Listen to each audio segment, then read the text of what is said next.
Salam sejahtera, terima kasih karena bersama dengan saya di Nazlin Unity Channel. Ada penganalisis politik menyebut laporan pada malam ini adalah laporan yang paling mengejutkan dan pasti menakutkan Parti Bersatu dan juga khususnya Parti Perikatan Nasional, Gabungan Perikatan Nasional. Ini apabila satu pepatah kata, kalau satu lidi dipatahkan, mudah dipatahkan. Sebatang lidi dipatahkan mudah, tetapi kalau serumpun lidi dipatahkan, begitu sukar. Inilah yang berlaku apabila UMNO sekali lagi mengumumkan akan membantu calon Pakatan Harapan PH dalam PRK Sungai Bakap. Baru-baru ini dalam pilihan raya Kuala Kubu Baru, KKB, sudah terbukti bahawa apabila bekerjasama antara UMNO dan Pakatan Harapan, mereka menang sekali lagi di Kuala Kubu Baru.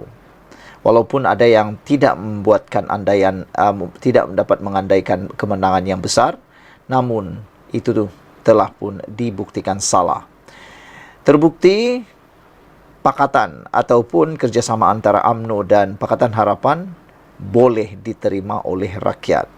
Walaupun banyak sentimen, kita tahu tidak sempurna, tetapi sudah boleh menunjukkan keberkesanannya. Semalam, Mesyuarat Kepimpinan Kerajaan Perpaduan Pulau Pinang setuju PKR meletakkan calon mewakili parti gabungan itu pada PRK Sungai Bakap. UMNO akan memberikan komitmen penuh untuk membantu calon Pakatan Harapan PH yang akan bertanding pada PRK Dun Sungai Bakap. Ahli Majlis Kerja Tertinggi UMNO Ahmad Maslan berkata, sehubungan itu beliau bersama seorang lagi ahli MKT Jamil Kir Baharum dihantar ke Sungai Bakap hari ini untuk bertemu kepimpinan UMNO dan PKR Nibung Tebal bagi membincangkan gerak kerja PRK. UMNO akan bantu calon PH di Sungai Bakap. Ini keputusan dalam mesyuarat Warum, iaitu saya adalah ketua sekretariatnya, kata beliau. Pengerusi jawatan kuasa Warum, Khalid Nordin, telah dihantar saya hari ini untuk bertemu dengan UMNO bahagian Nibung Tebal di Pejabat UMNO Nibung Tebal. Manakala Jamil Kir akan bertemu dengan Biro Agama. Katanya pada sidang media selepas menghadiri seminar Jalan Bandar at Penang 2024 di Batuet. Arena di sini yang dirasmikan Ketua Menteri Pulau Pinang, Chow Kun Yew. Semalam, Mesyuarat Barisan Kepimpinan Kerajaan Perpaduan Pulau Pinang sebulat suara bersetuju agar PKR meletakkan calon mewakili parti gabungan itu pada PRK Sungai Bakap.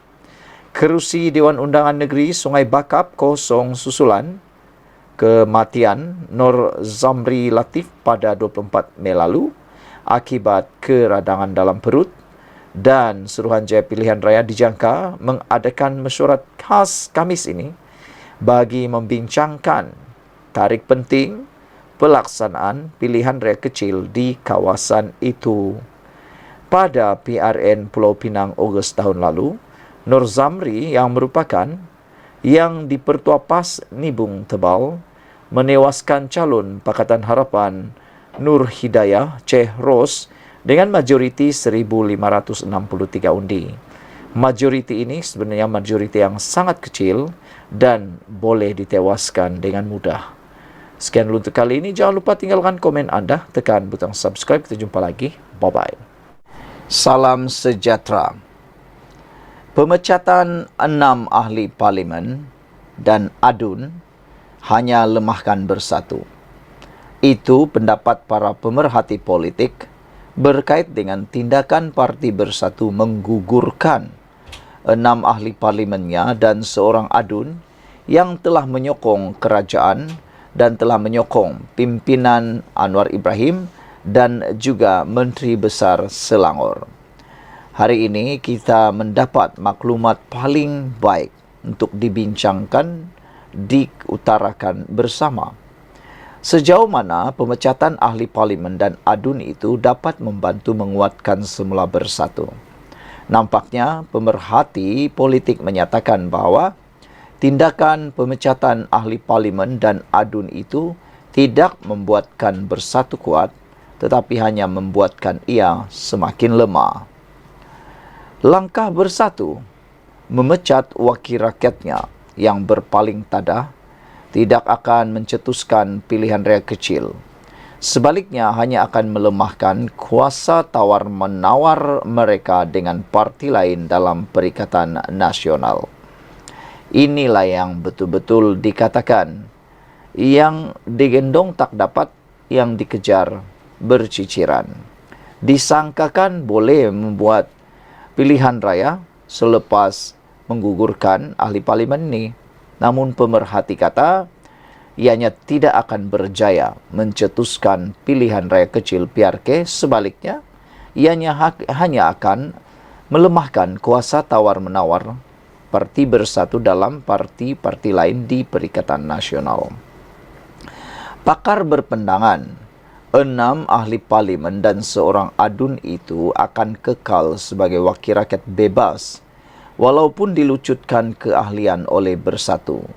Sekaligus hanya parti terbabit kehilangan 7 wakil rakyatnya. Ahli akademik Universiti Islam Antarabangsa Profesor Madya Saza Sukri berkata, ketiadaan wakil rakyat terbabit tidak banyak mengubah kekuatan politik pembangkang. Tetapi ini akan menimbulkan persoalan mengenai kesetiaan ahli parlimen Bersatu berbanding ahli parlimen PAS, dan seterusnya ia akan mengurangkan kuasa tawar-menawar Bersatu dalam Perikatan Nasional. Ini akan mengukuhkan lagi PAS sebagai abang besar dalam Perikatan Nasional, katanya. Syaza berkata demikian dengan merujuk kenyataan Ketua Pemuda Bersatu Wan Ahmad Faisal Wan Ahmad Kamal pada Ahad lalu yang berkata, partinya akan memaklumkan kepada Speaker Dewan Rakyat Johari Abdul mengenai pelucutan keahlian 6 wakil rakyat mereka. Pemakluman tersebut dijangka dibuat semasa sidang Dewan pada minggu ketiga bulan ini. Sebelum itu, Wan Ahmad Faisal ditanya mengenai tindakan yang diambil terhadap 7 wakil rakyat mereka yang tidak menjawab surat dikeluarkan Setiausaha Agung Bersatu, Hamzah Zainuddin, bagi menuntut mereka menyatakan kesetiaan kepada parti pada 31 Mei lalu.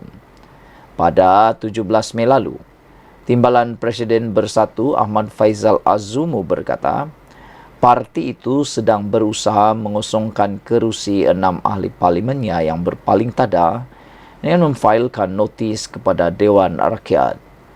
Saudara-saudara sekalian, mengulas lanjut, Saza juga berkata, langkah diambil Bersatu ketika ini sesuatu yang belum teruji dan tidak pernah berlaku sebelum ini. Turut senada ialah penganalisis politik dari Nusantara Academic for Strategic Research NASR Azmi Hasan yang berkata, tiada asas undang-undang bagi Speaker Dewan Rakyat untuk menyingkirkan ahli parlimen terbabit dari kerusi mereka. Tambahnya, pindaan perlembagaan yang dibuat bagi mengekang langkah lompat parti hanya memberi kesan kepada situasi seseorang wakil rakyat keluar dari parti mereka dan bukan dipecat. Dalam kes ini, 6 wakil rakyat tersebut telah dipecat dari parti dan perlembagaan tidak menyatakan apa yang berlaku kepada kerusi-kerusi tersebut, katanya. Masih di kerusi masing-masing, tambah Azmi lagi, situasi paling mungkin berlaku ialah 6 ahli parlimen tersebut memilih untuk menjadi wakil rakyat bebas dan menyaksikan Bersatu kehilangan semua kerusi berkenaan. Peguam Baljit Singh Sidhu pula menjelaskan, tiada sebarang undang-undang mengekang anti lompat parti sebenar selain apa yang dinyatakan oleh Perlembagaan Persekutuan. Kita tidak ada undang-undang itu. Jadi berdasarkan perkara tersebut, anda tetap akan melihat wakil-wakil rakyat berkenan kekal di kawasan masing-masing dan menjalankan tugas mereka. Tanpa Baljit, ia bermakna tiada peraturan ketat dan tegas yang akan menentukan apa yang berlaku pada sesebuah kerusi parlimen apabila wakil yang dipilih tidak lagi menjadi ahli sebuah parti. Di Malaysia, situasi kita ialah jika anda menukar keahlian parti politik, ia tidak akan mempengaruhi kerusi anda. Kerana kerusi itu secara dasarnya atas nama anda tambahnya. Pada 5 Mei lalu, pindahan Perlembagaan Persekutuan bagi menggumbal akta yang secara tidak rasmi dikenali sebagai Undang-Undang Anti Lompat Parti mula berkuat kasa. Ia dianggap akan menghalang mana-mana ahli Dewan Rakyat daripada menukar parti. Ia merupakan tindak balas rentas parti ekoran insiden Langkah Sheraton yang menyebabkan keruntuhan kerajaan PH pada tahun 2020. Berbeza daripada dua penganalisis tadi, saintis politik Wong Chin Huat pula berkata, perkembangan terkini dibuat bersatu akan membawa kepada PRK di Bukit Gantang, Kuala Kangsar, Labuan, Tanjung Karang dan Selat Klang. Ini kerana katanya 4 ahli parlimen dan seorang adun itu dipilih sebagai ahli PN dan keahlian mereka dalam gabungan tersebut datangnya dari Bersatu. Mereka dipilih sebagai ahli Perikatan Nasional seperti yang dinyatakan dalam perkara 49E dalam kurungan 1. Memandangkan keahlian PN mereka berasal dari keahlian Bersatu, mereka kini tidak lagi menjadi ahli PN dan Speaker Johari dan Eng Swee Lim di Dun Selangor sepatutnya menulis kepada SPRA mengenai pengosongan kerusi mereka dalam tempoh 21 hari selepas menerima notis dari Bersatu. Sekian dulu untuk kali ini. Jangan lupa tinggalkan komen anda. Sila tekan butang subscribe. Malaysia kita punya, kita jaga sama-sama. Cintai Malaysiaku. Bye-bye. Salam sejahtera. Terima kasih kerana bersama dengan saya di Nazilin Unity Channel. Pernah dengar anak pembangkang didakwa kerana terima rasuah? Kalau tak pernah dengar, jom sini. Kita ceritakan isu kali ini.